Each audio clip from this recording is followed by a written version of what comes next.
Charlie is an artist from a small provincial town.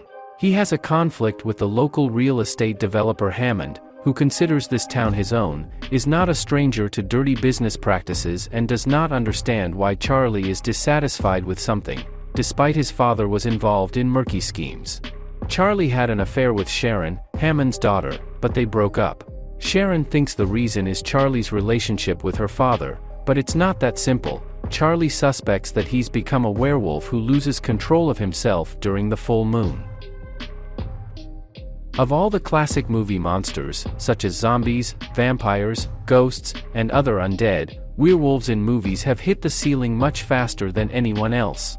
Werewolf stories not only allow, but cry out for the need to think of the transformation of a man into a wolf as a symbol and metaphor, but their key problem is that the werewolf must be the protagonist, which immediately draws an obvious rut in front of the plot. It's gonna be the movie, where we will tell you how a civilized man struggles with his inner demons in the form of heightened primal instincts, which, on the one hand, simplify something in his life, but, on the other hand, take away his humanity. Of course, movies about werewolves are made regularly anyway, and from time to time little masterpieces appear, like An American Werewolf in London by John Landis or The Wolf by Mike Nichols, but horror makers still show no great enthusiasm for werewolves, and only a few manage to get out of the previously mentioned rut. Larry Fessenden, the creator of Blackout, failed as well, but he did something else. He changed not the essence of the narrative, but its tone. It's important to realize who Larry Fessenden is.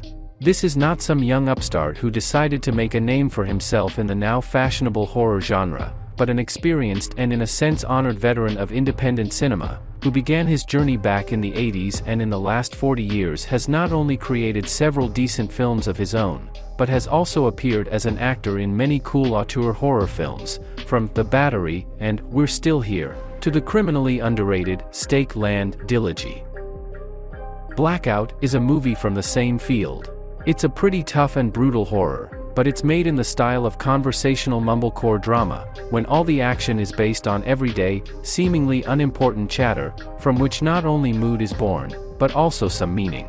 For example, two heroes talk about the fact that every animal lives in its own system of coordinates, which is called by the German word Umwelt, and in a minute one of them will ingloriously and bloodily die.